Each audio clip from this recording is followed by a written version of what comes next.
Let's talk about all the reasons why a multi-generational workforce is a competitive advantage. By the end of this video, you're going to be ready to start leveraging the competitive advantage a multi-generational workforce gives you in your business. I'm going to walk us through how a multi-generational workforce helps you win with the most important group of people for every business. We'll also look at how the differences across the generations are actually massive strengths, and I'll unlock the secret for you of the true heart of effective cross-generational leadership.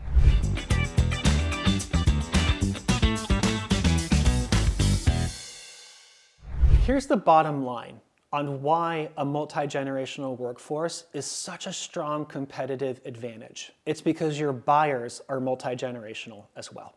That's why we're here, right? If you're running a business, if you're leading in a business, it is to get your buyers to buy your products and your services. We do all the work, all the effort of creating these products and services, bringing them to market, understanding the strategy. We assemble teams, we hire people, we train them, we retain them, we reward them. We watch videos like this about how to effectively lead them. We invest billions and trillions of dollars and lifetimes of time in getting people to buy our products and services. And the people that do that come from a variety of generations. Also, even if you sell a product for a very specific audience, for a very specific user base, the people who have influence over the buying decision might come from multiple generations. Perfect example, a toy or a movie for children. The audience for that product is the younger audience, right? But the people who are going to decide whether to buy it are probably their parents. We see this line up in so many different ways. So another example would be, let's say that a married couple goes to buy a car, but the two people in the marriage are of different generations. One of them might be the primary driver of the car, but this is a multi-generational buying environment. So that's the first thing.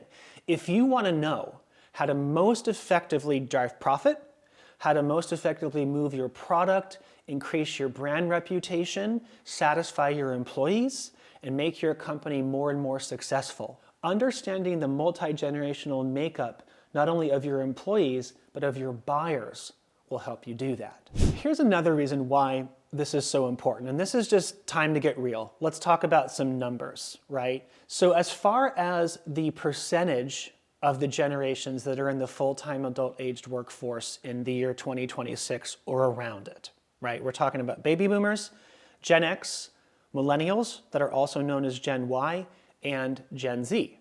Well, 61% of the global workforce in the year 2026 are millennials and Gen Z. 12% are baby boomers. So I just say those numbers to show that the absolute undeniable majority of the workforce that's available to populate our companies and help us make profit are in those younger two generations. So in this conversation, looking at all generations is absolutely essential. Something I'm really adamant about teaching that makes my work a little bit different than some others on this topic is that I don't just focus on older people understanding younger people. It's in all directions, all combinations. But if we're going to go by the numbers, millennials and Gen Zers get a large amount of attention in this conversation because they're the majority of the available workforce. Now, in an AI-driven world, I think it's a fair question to say, how much does that matter, right? Isn't more work going to be done by machines rather than humans? Well, Deloitte's latest data on that question shows that still today, at least 75 to 80% of all business outcomes are generated by humans. And what that tells us is that while there might be a day in the future where machines do more work than humans do, that's not today. And we all have to go to work today. We all have to lead today, and we have to drive profitable businesses today. That's why this matters. Something else to consider by the numbers, baby boomers are 12%, the smallest portion of the workforce currently, right? By the year 2035, they will be entirely out of the workforce. They will be less than 1% of the available workforce. But Most of everything about work, chain of command, hierarchy, loyalty-based approach, doling out rewards in small amounts over large periods of time, the fear of losing a paycheck, all of that really defines the working world today reflects baby boomers' relationship with employment. So we're working in a world that is basically built to reflect the point of view of the smallest portion of the workforce. And that portion of the workforce will be out of it by the year 2035, which is not that long from now. So we're not only talking about the competitive advantage that comes from having a multi-generational workforce, but I am giving you a really important heads up, which is that what defines the working environment we're in now will make sense to almost nobody who is in the workforce after the year 2035. Maybe that's too harsh. It might make sense to us, but it won't be innate to us. And also, it will be not innate at all to the vast majority of the global workforce. Really important thing to understand.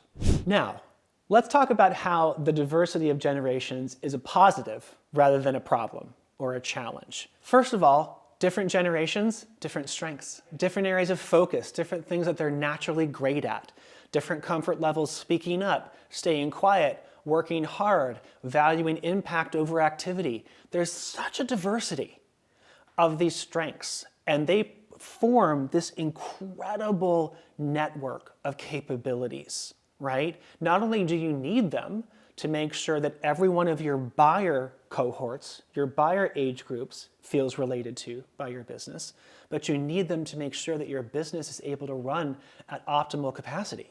So the different points of view, the different relationships with employment across these generations is a massive strength, right? So for boomers, their relationship with employment is centered on loyalty. Xers are focused on excellence. Millennials, also known as Gen Y, they're focused on value exchange. Gen Zers are focused on safety, right? Four very different approaches, but it covers all bases. And so that diversity allows you to relate to a wider range of employees and buyers. That is competitive advantage. Managing those strengths can take a lot of effort. It takes a lot of planning. It also takes a lot of humility. We have to be willing to learn and understand each generation's relationship with employment and then not fight it, but accept it and find ways to turn toward each other with empathy and start figuring out how can we take that understanding of each other and go from the collision, the way that these generations bang up against each other in the workforce constantly. How can we go from collision to chemistry? That's what multi-generational workforce leadership is really about. Next, in addition to them having different strengths, they have different experience levels. This is just a function of time, right? Gen Zers, they're in their 20s or in their teens. They don't have as much experience as a baby boomer. But that variety of experience levels gives you also a huge advantage, because the more that you do something and the better you become at it, the more you lose your objectivity. This is something I love talking about, especially when it relates to how do we bring in new people and how do we make their onboarding experience great? What's the first 90 days like? One of the biggest advantages that somebody has when they have the lowest level of experience in an environment is they have the highest level of objectivity about that environment. The way that they view what makes sense and what is bonkers and stupid about the way things are done is going to be at its highest level of value when they've been around for the shortest period of time. And that is a massive asset. Also with Gen Z in specific, they're not shy, right? They do not feel the need to play along. When they don't like something, they're going to say it. When they feel like something is not a good value exchange, they're going to let you know. That's a huge asset because that saves you time, which saves you money. It saves you rework. It keeps you from going down pathways that are not going to be helpful. Especially in the world of work, we typically associate the greatest value with people who have been working the longest. And yeah, baby boomers, oh my gosh.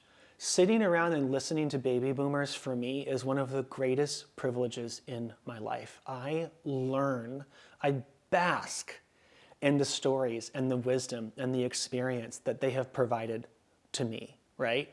But that's not the only form of value when it comes to experience. Every generation has a different level of experience, and that level provides a unique form of value. If we can decouple this idea of the only way to get valid experience is over the largest amount of time, we're going to find ourselves being able to access and grab different forms of value that we're not touching right now in a multi-generational workforce. It requires a shift in perspective from us, from thinking age equals experience equals top value, right? It now is different layers of experience, big different forms of value, and I want them all. And you know what? Let's be greedy. Let's be greedy for getting every form of benefit and value and advantage we can get from a multi-generational workforce. If we're gonna do the work of leading it, we should get the rewards that come from it. Now, the reason why I'm so passionate about this and why I've spent so much time digging into this is because I've actually done it. So one of the teams that I led during my career was deeply multi-generational. In fact, it was a 4-person team, and on that team was a baby boomer, a Gen Xer, which is me, a millennial, and a Gen Zer. So I've actually literally lived this out, right? Now I have to say, credit to some incredible mentors and leaders I've had prior to this management experience. They taught me the value of being curious about different people's perspective and leading with curiosity rather than with assumption and judgment. So I walked into this situation kind of with a base level of skill to navigate this very complex multi-generational team that I had composed. But there were still significant challenges because just like any human, I would default back to my perspective, especially when things got hard. When time got short, when pressure was high, when deadlines were coming through, when things didn't go well. Whenever we get pulled into crisis or difficulty, we go back to our comfort zone. That's human nature. Anyone's generational comfort zone is their perspective. And in the context of work, your perspective is your innate relationship with employment. Now, there are some crossover between my Gen X relationship with employment and my Gen Z team members' relationship with employment, but not a whole lot of crossover. And so the more that I reacted to difficulty and focused on my own perspective, rather than considering someone else's perspective, the worse things got, the harder things got. The other thing I want to call out is that I did make the deliberate choice to compose a multi-generational team. When I started this job, I inherited one person, and then I hired 2 people. One of the people I hired was a baby boomer, just because he had the most of what we needed. And also, I really wanted to leverage his years of experience. And I do have to admit, I got some sideways glances from several of my leaders, including my chief most executive, who I directly reported to. He questioned my decision a little bit. Are you sure this is right? Are you sure this person has the right energy level for our company? And I just said, yes, this is right. This person has what we need. But that would have never happened if I was making the assumption that an older person has less to offer because of their age. I fully reject that, right? So the reason why I bring this up is not to praise myself, but to say composing a multi-generational team in today's workforce often has to be deeply deliberate, especially for hiring baby boomers or for hiring Gen Zers at a higher level of responsibility. Now, I promised you that I would tell you what the true heart of effective cross-generational leadership is. And here's where it comes in, right? The true heart of being a really effective leader of a multi-generational workforce is communication, collaboration, and compromise. It's all generations come under the table, everybody's getting some things they want, and everybody is giving up some things. There is no way to do this effectively if you do not enter not only to get, but also to give. Give to get is the true unlock for today's workforce, especially due to its multi-generational nature. The differences across the generations are just too great, and the judgments that we make about each other are just too strong and too deeply ingrained to make this work without compromise, without communication. And you've got collaboration right in the middle of those, right? So communication and compromise make collaboration possible. We talk about collaboration all the time, right? It's one of the biggest corporate and business and leadership buzzwords.